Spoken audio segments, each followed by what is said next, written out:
샬롬, 또다시 시작되어진 월요일 아침입니다. 아마도 이번 주가 아침 묵상을 나누는 마지막 주가 될 듯 합니다. 다음 주부터는 다시 교회의 모든 주중 예배가 회복되길 기대하고 있습니다. 한국에서의 자가격리를 마치신 한 선교사님을 배웠습니다. 연세도 있으신 데다가 건강에 무리가 생기셔서 한국에 돌아오신 김에 그 몸과 마음이 회복되셨으면 좋겠습니다. 아프리카에서 영국을 거쳐 들어오셨는데 말씀을 들어보니 한국에 들어오는 과정 자체가 거의 첩보 작전을 방불케 했습니다. 이 아침 이런저런 이야기를 다 나눌 수는 없지만 분명 지금 이 시기는 우리가 겪어내야 할 위기의 시간입니다. 그리고 그 가운데는 어려움을 당하는 사랑하는 사람들이 있습니다. 분명 이 위기의 순간이 나의 연약함을 절실히 깨닫고 하나님의 긍휼을 체험하고 하나님 앞에 겸손히 나아가는 은혜의 기회가 되어져야 할 것입니다. 여러분, 우리가 깨어 기도해야 합니다. 하나님의 은혜와 자비가 우리뿐만 아니라 온 세상에 심지어 우리가 귀히 여기지 못했던 사람들에게도 흘러가기를 기도해야 할 때입니다. 지금은 강력한 하나님의 은혜가 온 세상을 덮어야 하는 때입니다. 우리의 인생에 거센 풍랑이 불어닥쳤습니다. 정말 혼자서는 믿음을 굳게 하기가 어려운 순간들이 있잖아요. 세찬 바람에 정신없이 흔들리다 보면 때로는 믿음의 자리를 지키는 것이 힘겨운 순간들이 있습니다.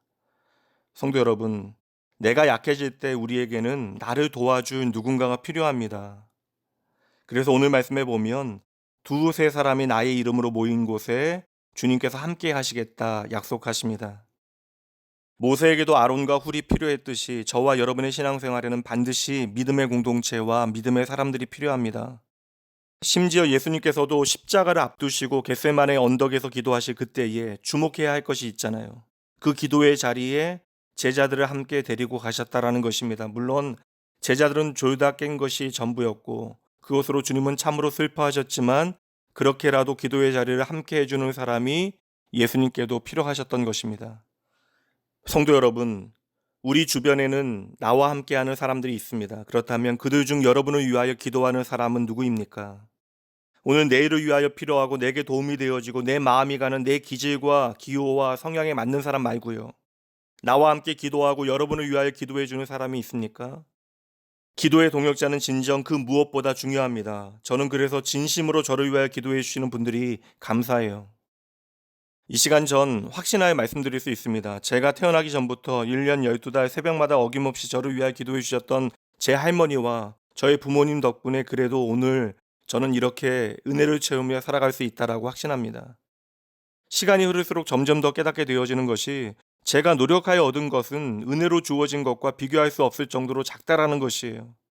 그리고 그 은혜를 경험하게 되어지는 모든 자리에는 언제나 저를 위하여 눈물을 흘리며 기도해 주시는 분들이 계셨습니다. 심지어 멀리 떨어져 있을 때에도 그들은 자신의 마음에 저를 담고 기도해 주셨습니다. 정말 그 기도 덕분이에요. 요사이 좀 갚으며 살아야 한다라는 생각입니다. 코로나 사태에 정신 차리고 기도해야겠다라는 생각이 들어 감사했고 또 목사인지라 교회에서 밤을 지새우며 조금 몸이 무리가 되게 기도하는 시간이 한없이 감사한 이유도 제가 기도할 수 있는 이들이 있기 때문입니다. 참으로 터프한 삶의 상황 가운데 모든 것이 내 마음먹은 대로 흘러가지 않는다 할지라도 오늘 우리가 내 삶의 자리를 단단히 지키며 서 있을 수 있는 것, 여러분, 나를 위하여 기도해주는 믿음의 사람들이 있기 때문에 그러합니다. 수많은 모양으로 닥쳐오는 영적인 전쟁 가운데 광야 같은 이 세상에서 승리할 수 있는 비결도 바로 기도입니다.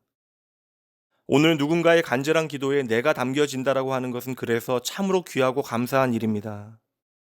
여러분 분명히 기억해 주셔야 합니다.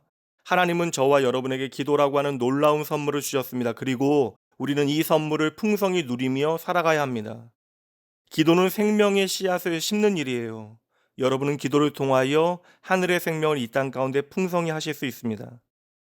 혼자서도 잘해요 신앙이란 존재하지 않습니다. 그것은 하나님의 창조의 섭리를 무시하는 불신앙입니다. 우리에게는 함께 기도할 믿음의 친구들이 필요하고 그리고 우리는 그들을 귀히 여기고 그들에게 감사해야 합니다. 이제 여러분에게 마지막으로 묻겠습니다. 여러분은 나를 위하여 기도해주는 진짜 친구가 있으십니까? 또 여러분은 누군가를 위하여 오늘 기도해주고 계십니까? 잠시 기도합니다. 하나님 아버지, 오늘 이 하루 하나님의 은혜로 시작되어졌습니다. 주님, 이 하루도 주의 인도하심을 따라 살아가게 하여 주시옵소서. 소망 없던 나의 삶에 찾아와 유일한 생명이 되어 주시고 이제 주님만이 나의 전부 되심을 깨닫게 하셨습니다. 주여, 언제나 어디서나 약속의 말씀 붙들게 하시옵소서. 아버지 하나님, 오늘 우리가 기도할 수 있다라는 것이 내 삶에 얼마나 놀라운 은혜인가를 잊지 말게 하시옵소서. 주여, 그리고 깨닫게 하여 주시옵소서. 기도하지 않는 그리스도인은 마치 숨쉬지 않고 살겠다라고 하는 결심을 하는 것과 마찬가지임을 기억하게 하시어 기도했다라고 다짐하는 것이 아니라 기도하는 삶이 되게 하여 주시옵소서. 주님께서 친히 기도의 본을 보여주셨음에도 불구하고 저희들 참으로 주님 말씀 안 듣습니다. 바쁘고 힘들 때 기도하게 하시고 쉴 틈이 없을 때 기도의 틈을 찾게 하시고 외로울 때도 기도하게 하시고 감사하고 기쁠 때에도 기도하게 하여 주시옵소서. 기도가 내 삶에 호흡되게 하시되 그 기도의 능력을 깨달아 내가 사랑하는 이들을 위하여 먼저 기도하게 하여 주시옵소서. 기도하지 않고 사랑한다 말하지 말게 하시옵소서. 기도하지 않는 것이 얼마나 무서운 교만인가를 깨닫게 하시고 내가 진정으로 하나님의 자녀됨을 기뻐한다면 기도로 나의 일상을 열어가고 하나님께 연결되어지는 믿음의 삶을 살게 하시옵소서. 하나님, 오늘 다시 기도를 시작하게 인도하여 주시옵소서. 구체적으로 내가 기도할 사람들을 떠올리게 하시고 그들을 위하여 온 마음을 다하여 기도하게 하시옵소서. 그들을 위한 은혜와 하나님의 축복의 통로 되게 하여 주시옵소서. 오늘 이 시간 참으로 어려운 시간을 보내는 이들이 있습니다. 비록 당장 내 눈에 길이 보이지 않는다 할지라도 하나님께서 반드시 우리를 모든 고난과 어려움으로부터 회복시켜 주실 것이라고 하는 사실을 믿고 소망을 품게 하여 주시옵소서.